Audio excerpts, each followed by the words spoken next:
Muy bien. Entonces vamos a seguir en esta segunda clase con un descubrimiento fundamental para la física nuclear y para la humanidad en realidad. El descubrimiento del neutrón.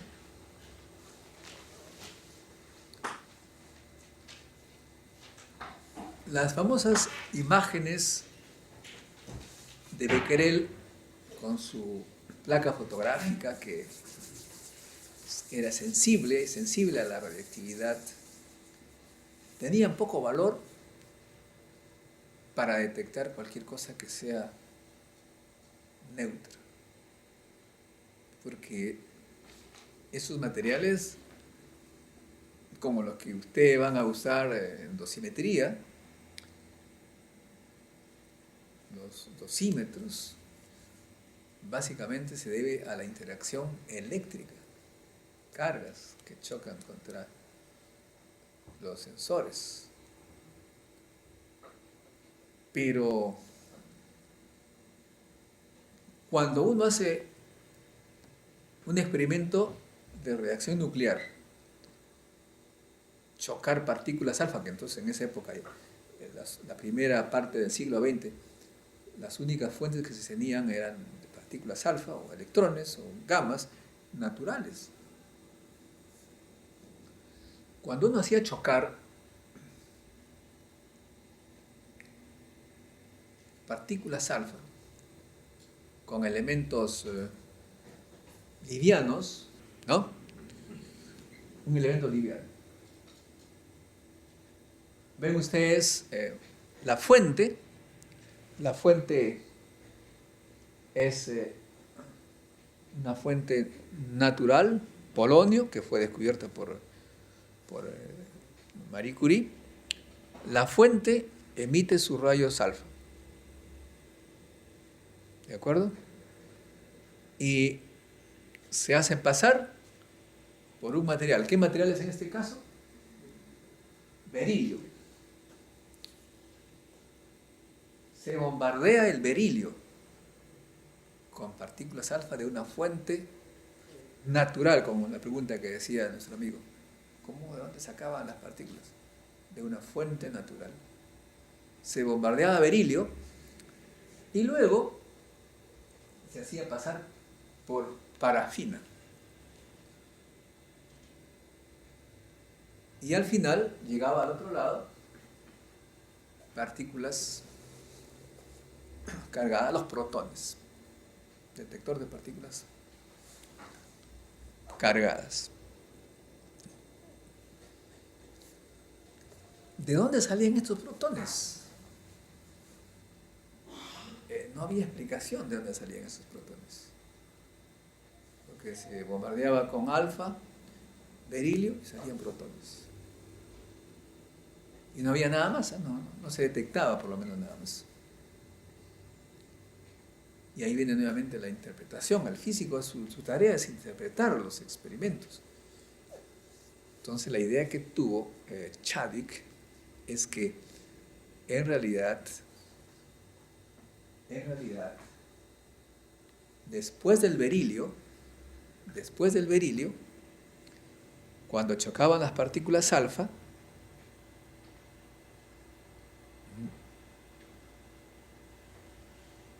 el choque hacía que salieran neutrones, ¿no? Salieran lo que ustedes notan allí con azul, según él, tenían que ser neutrones, que tenían la misma masa que el protón. Y esos neutrones, como tienen la misma masa que el protón, eran capaces de, como un disparo, de expulsar protones de la parafina. Es como la bola de billar, ¿no? Ustedes han jugado billar. Si lanzan una bola blanca y choca frontalmente con una bola roja, ¿qué pasa? Se queda la bola blanca en reposo y sale la bala roja. Y la bala roja sale disparada con la misma velocidad con la que llegó la bola blanca. Ese es un poco el razonamiento que se hizo. Salen los neutrones, chocan con la parafina y expulsan a los protones de su sitio. Los protones básicamente es hidrógeno, ¿no? La parafina es muy rica en hidrógeno. Esa es más o menos la idea que se le ocurrió a Chadwick, y planteó entonces la existencia del neutrón, que en la diapositiva está de color azul. No se podían detectar, ojo, hasta ahora no se pueden detectar directamente. Es una detección indirecta. Lo que se detectan ahí son los protones, y se deduce que estos protones fueron expulsados por los neutrones.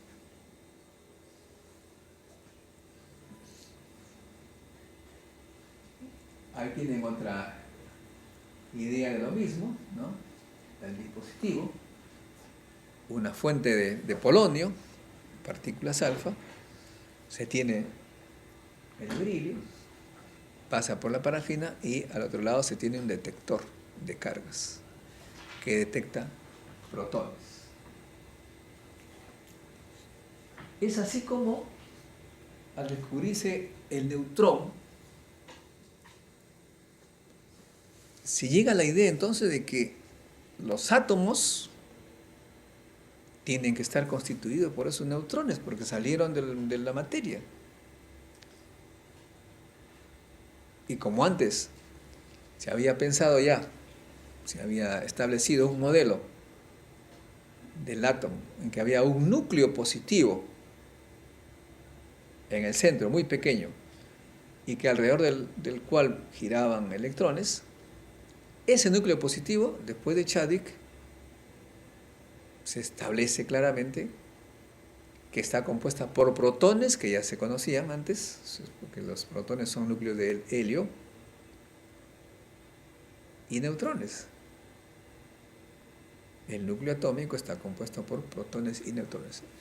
Ese es el modelo que finalmente surgió del descubrimiento de Chadwick en 1932. Y, a decir verdad, es prácticamente con este descubrimiento se completa lo que podríamos decir la física clásica nuclear, la simple, porque si antes teníamos la idea de que las cosas están hechas de 4 elementos griegos, ¿no? Y de luego que había 100, un centenar de elementos, elemento significa en cierta manera indivisibles, ¿no? Ahora se descubre que esos elementos, que eran un centenar, en realidad estaban compuestos solamente por 3 partículas elementales, nuevamente el término elemental, que se verá más tarde que también era equivocado. De modo que a partir de ese momento, si a alguien le preguntaban, ¿de qué está compuesta esta silla?, ¿cuál sería la respuesta?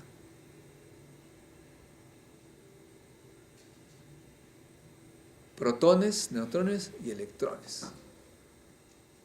No, pero hay hidrógeno. No, pues el hidrógeno está compuesto por protón y electrón.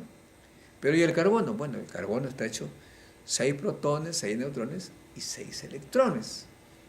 O sea, todo se redujo a la simple idea de protón, neutrón y electrón.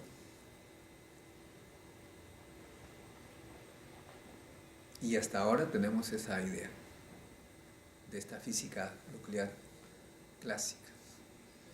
La física nuclear, ojo, es la parte de la física que se dedica a estudiar solamente este puntito, que se llama núcleo. Hay gente que un poco confunde las cosas y dice, ¿qué es un físico nuclear? Ah, bueno, aquellos que usan la radiación nuclear. No, un momentito. Un médico nuclear, por ejemplo, que usa los rayos gamma, los rayos, hay veces también neutrones o protones, para hacer radioterapia, él está aplicando la radiación para la física médica, como ustedes lo van a hacer. Un físico nuclear no se preocupa por las aplicaciones, sino se preocupa por comprender cómo funciona el núcleo atómico, cómo vibra, cómo rota, qué niveles energéticos. Ese es un físico nuclear. En el fondo, un físico nuclear es un personaje que en el Perú no tendría mucho lugar, porque aquí no se considera el estudio del núcleo, el conocimiento. Eso no. En Europa, en Estados Unidos, sí, cuando uno dice físico nuclear, ya es mucho respeto.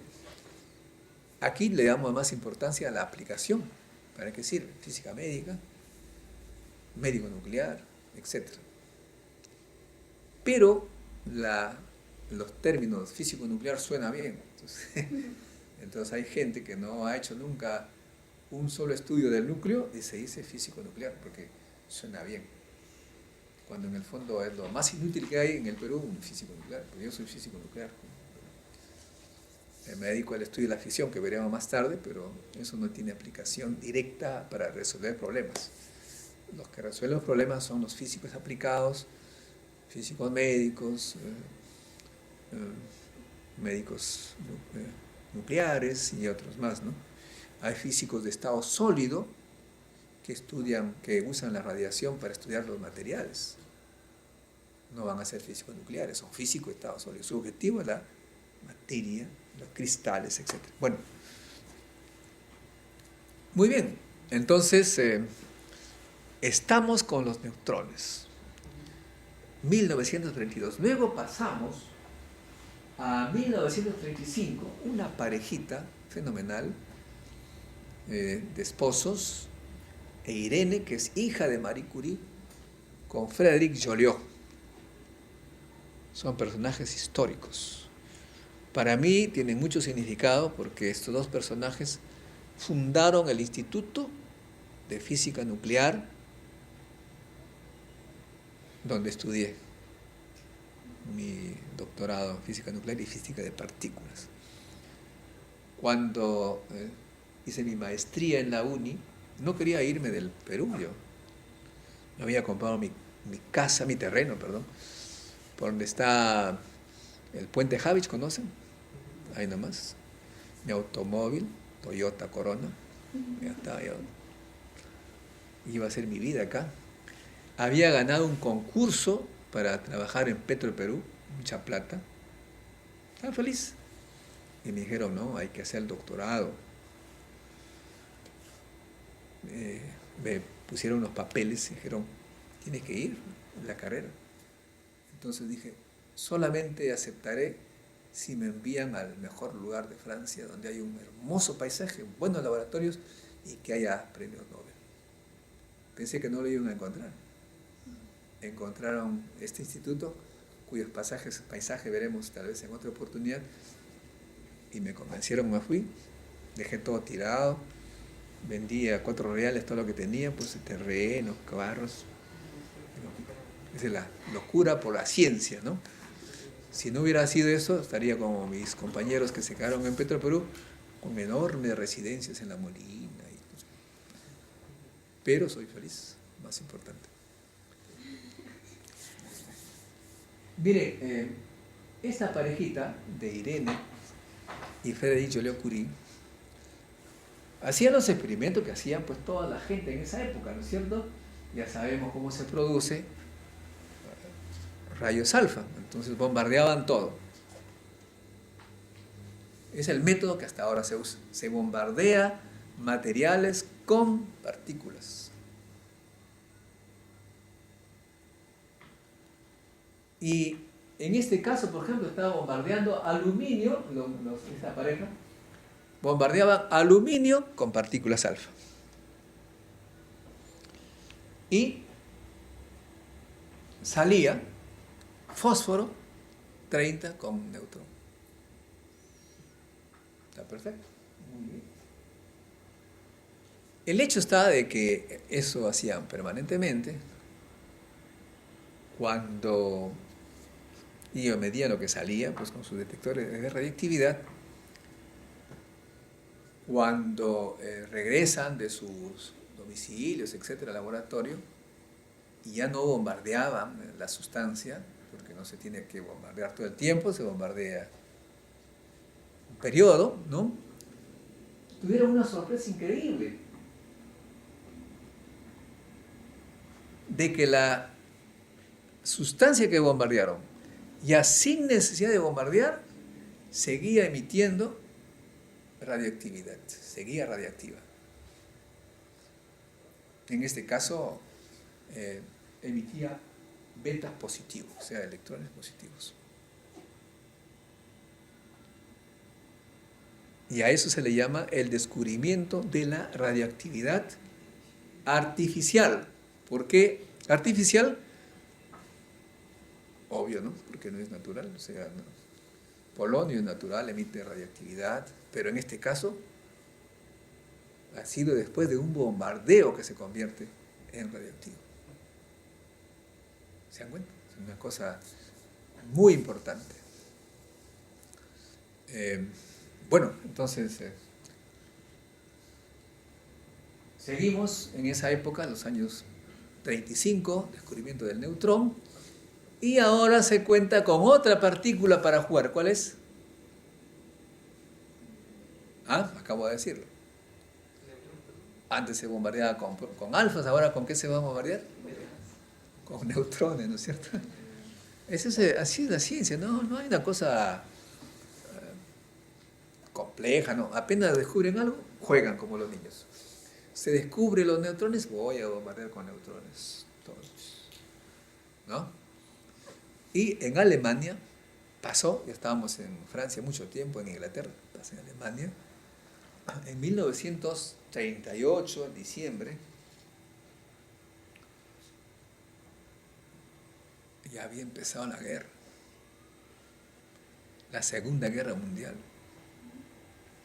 Había un grupito de científicos,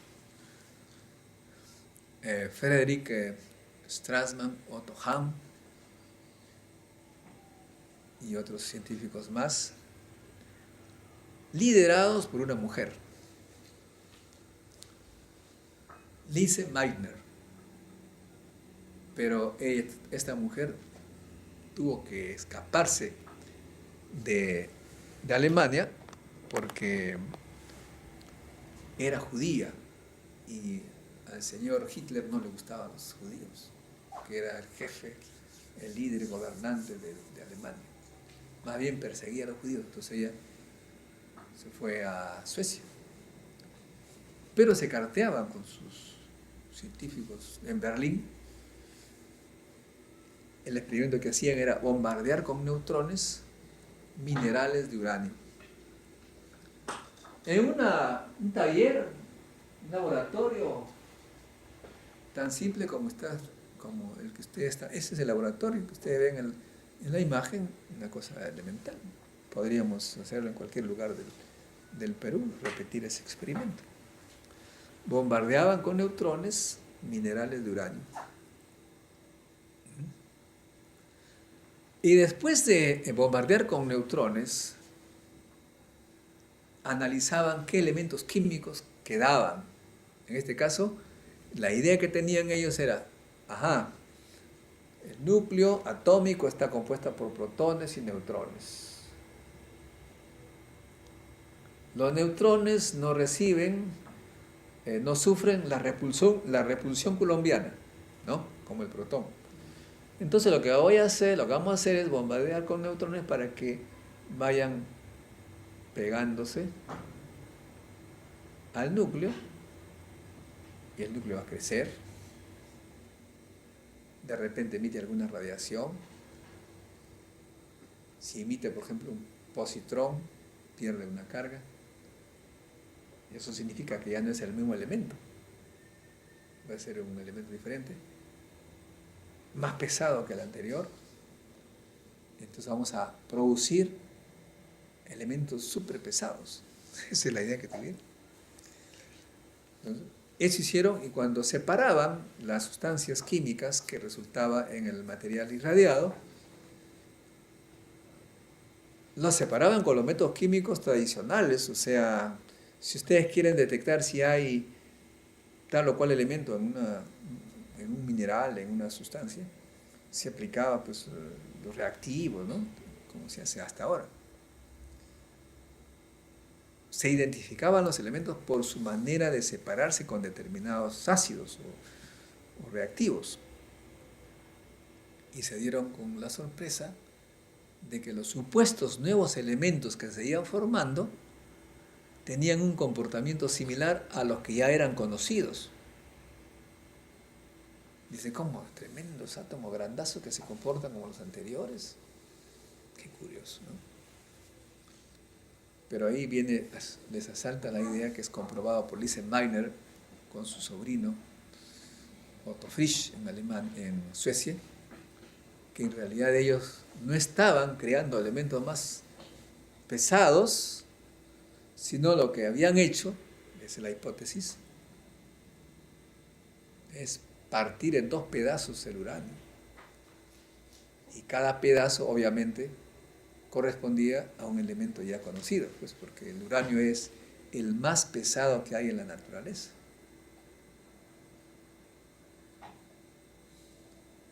Esa fue la idea que le lanzaron a la jefa en Alemania, y en Alemania hicieron un experimento muy sencillo que demostraba que efectivamente era eso. Salen dos fragmentos del uranio con una fuerza repulsiva tan intensa, sale una energía descomunal que produce en sus detectores una señal de alta energía. Calcula la energía que sale de la reacción de un solo núcleo de uranio y se dan con una sorpresa descomunal, que la energía era como 100 millones de veces más elevada que la que se producía en una reacción química, 100 o 10 millones de veces. O sea que en un solo átomo se liberaba una energía decenas de millones de veces más elevada que la que se libera en una reacción química.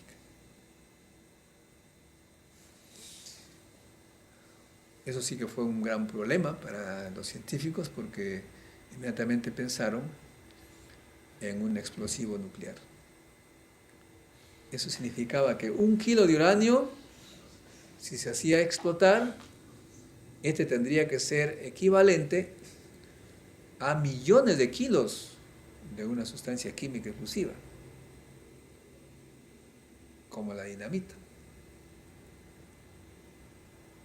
1 kilo de uranio equivaldría pues a millones de kilos de dinamita. Una cosa impresionante.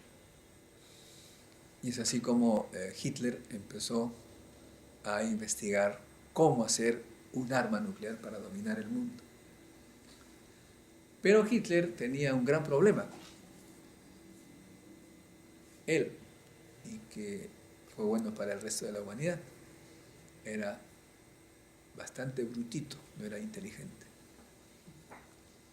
No era un buen gobernante, porque se peleó precisamente con los científicos, que eran mayormente judíos. O sea, los elementos claves para obtener la bomba atómica, él se peleó con ellos.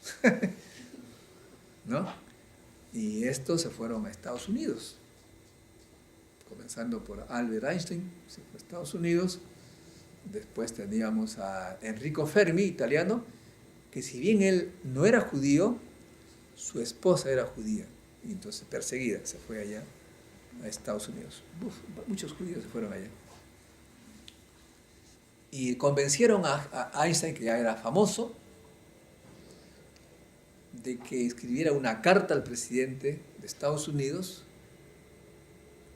para alertarla de esta investigación que estaban haciendo en Alemania para hacer una bomba atómica con la cual se era capaz en un solo segundo desaparecer un puerto. Y le solicitaron los recursos económicos para competir con Alemania en la construcción de ese explosivo nuclear.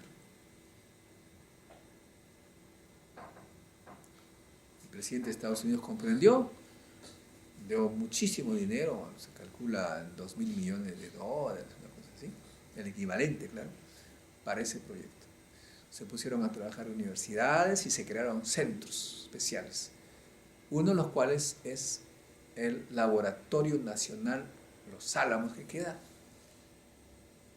en el extremo oeste, sudoeste, en un desierto, un vallecito, pero rodeado de desiertos, cerca de Santa Fe, un lugar yo estuve allí, muy hermoso, pero muy alejado del resto del mundo. Ese Laboratorio Nacional Los Álamos fue el encargado de centralizar el conocimiento. Los grandes genios de la época se concentraron allí, mayormente judíos, para competir con los que se quedaron en Alemania. Y fue, me parece, el 26 de julio de 1945, o algo por allí, que hicieron su prueba en el desierto de Nuevo México, Álamo Gordo,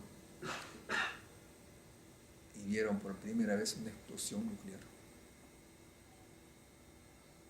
La explosión nuclear que había sido preparada para defenderse de Alemania, por si acaso. Pero para esa época ya Alemania estaba rendida, había perdido la guerra, y Japón trataba de buscar una rendición honorable, pero los japoneses tienen que rendirse honorablemente. Aparentemente esto es muy discutible en la historia.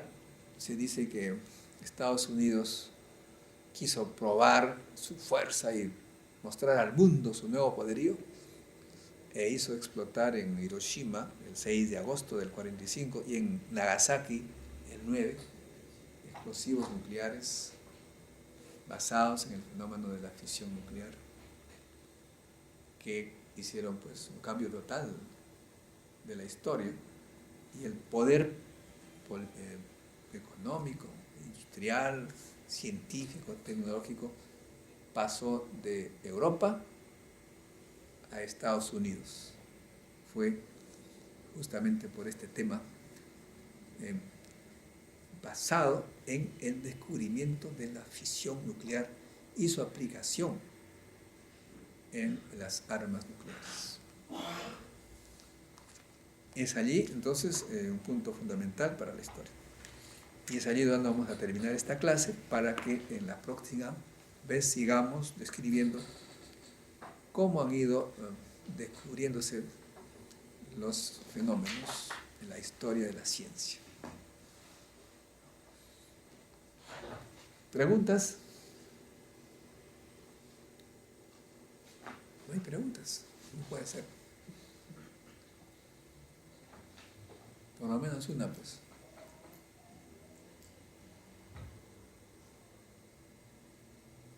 A ver, Juliana, una pregunta.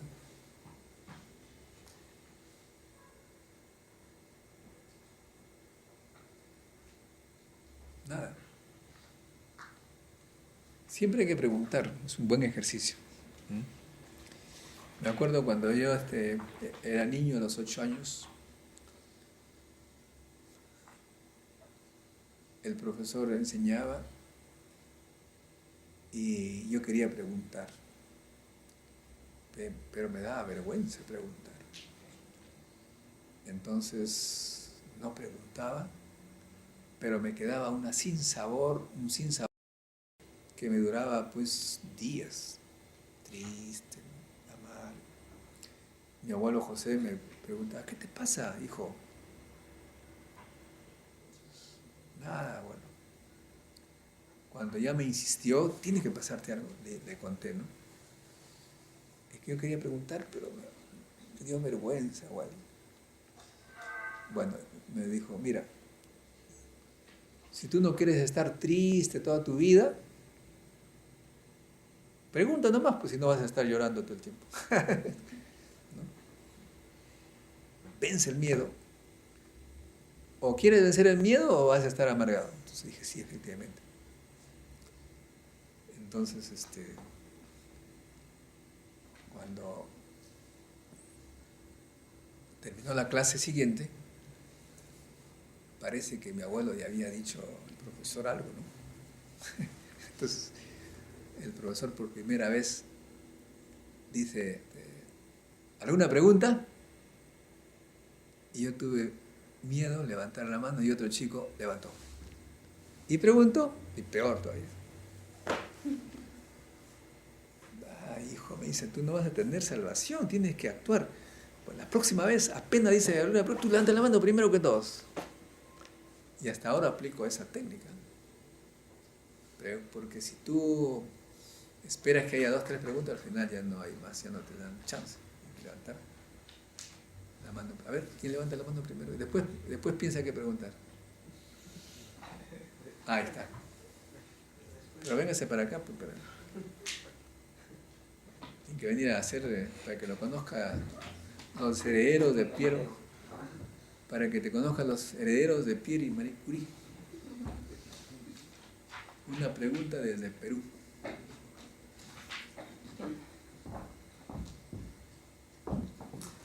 Acá tiene que, frente acá. Mira acá. No te chupas. ¿Ves?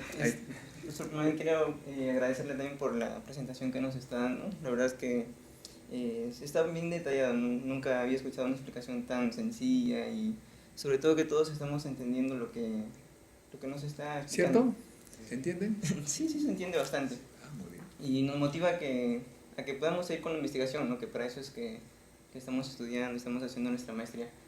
Por eso la pregunta era de que si, por ejemplo, hemos visto en el transcurso de la historia de la física nuclear. Sí, sigue. Ya hemos visto en el transcurso de la historia de la física nuclear que, si bien es cierto el descubrimiento de Marie Curie con su esposo Pierre, nos han facilitado muchas aplicaciones, ¿no? Yo quería saber si en la actualidad, no sé si viene investigando otras cosas parecidas con respecto a la emisión de radiación dentro del campo de la medicina, que es lo que estamos estudiando. Si hay otros rayos que se están estudiando. Sí, ok. Muchas gracias. ¿Cómo te llamas? Luis Obando. Obando, muy bien. Bueno, efectivamente, así como los físicos nucleares juegan con la radiación para entender la materia, solamente el núcleo, hemos señalado, el núcleo, quieren saber qué hay dentro, no se lo bombardean. Los que están interesados en resolver problemas, por el contrario, buscan cómo utilizar esa radiación y qué tipo de radiación puede utilizarse. Claro, tal vez debí decir, y eso será en la próxima clase, cómo se va aplicando los descubrimientos, ¿no? Y ahí tal vez completaremos la respuesta, pero en general sí hay permanentemente investigación de qué otro tipo de partículas que no sean las anteriores se pueden aplicar en cosas prácticas como la medicina, ¿no? Eso va a formar parte de una de las charlas que siguen. Sí, la respuesta es sí. Muy bien, otra más, ya que se animaron. Ahí tiene, véngase por acá, pues, diga su nombre para que le conozcan las chicas ahí. Van a ver en Chiclayo y dicen, caramba. Mi nombre es Ricardo. ¿Ricardo qué? Ricardo Palma. Ah, caramba, está usted fuera de lugar acá. Pero puro más matemática. Pero tenía una pregunta en cuanto a que si solamente logramos activar para producir fisión solamente con neutrones o existe otro tipo de activador por ahora para lograr fisión. Ya, ok. Bueno, muchas gracias. Hay otros activadores, ¿no? Eso también, ya que me lo ha preguntado, vamos a hacer una charla al respecto. Y hay aceleradores, también veremos eso más tarde. se bombardea con protones a altísima velocidad, ¿no? Altísima energía, hasta con fotones, pero eso vino posterior, ¿no? Posterior a eso. Una tercera pregunta, anímense. Juliana, sigue sin preguntar, Juliana. Véngase para que la vean sus amigos. Es tímida, ¿no? ¿Y usted también? No, las guaniqueñas no son tímidas, ni hablar. Véngase. Pero por acá, pues, véngase.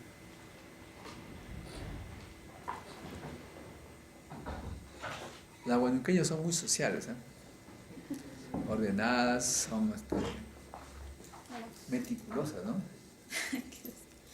Bueno, mi duda, estaba recordando, era el tema de cuando Chadwick estaba tratando de interpretar sus resultados en el bombardeo que hacía de partículas alfa al berilio.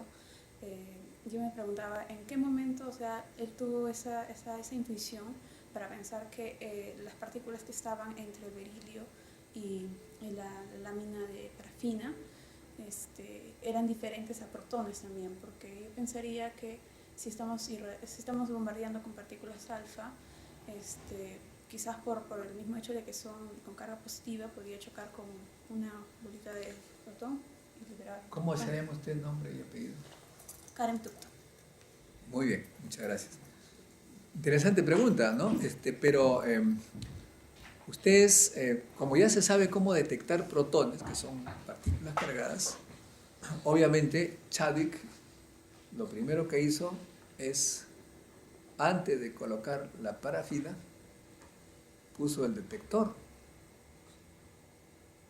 de partículas cargadas y no detectaba protones, ¿no?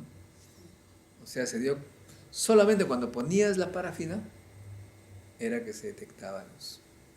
Había otro detector en él. Claro. O sea, primero no se pone parafina, se pone de frente. Y los neutrones estaban, pero como ya dijimos, no se detectan. Cuando tú colocabas, no ponías parafina, colocabas el detector ahí frente, en la figura, ustedes notan, no detectaba, más bien había, faltaba algo, porque cuando se hacía el balance de masas, cuando no había la parafina, faltaba una masa, porque no se detectaba el neutrón. ¿Te das cuenta? ¿Por qué falta? No puede ser que haya desaparecido la masa. Entonces viene la idea, ¿no será que sale una partícula neutra? Y entonces ahí le hacen el experimento. Ahora, el neutrón ya también había sido más o menos predicha por Rutherford, porque es genio pues, de la física nuclear. Él intuía que tenía que haber un neutrón, o sea, ya se tenía la idea. Acá en el Perú hay un físico, no físico, era ingeniero electroquímico, Santiago Antunes de Mayolo. Y por mucho tiempo se tenía la idea, en el Perú, nosotros somos pues, míticos, somos mitómanos, se decía que Antunes de Mayolo, y él lo reclamaba, había sido el que predijo la existencia del neutrón. Y algunas veces reclama eso, ¿no?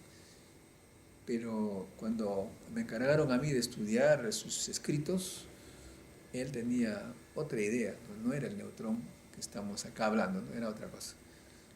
Pero entonces ya a principios del siglo, después del experimento nuclear que hizo Rutherford, ya se tenía la idea que podía existir una partícula neutra. Y como faltaba aquí una partícula, al hacer el balance de masas, dijo, no, debe ser eso, vamos a probar. Y ahí hicieron el experimento. Bueno, ahora sí, muchachos, muchas gracias y será hasta el próximo sábado. Ojo,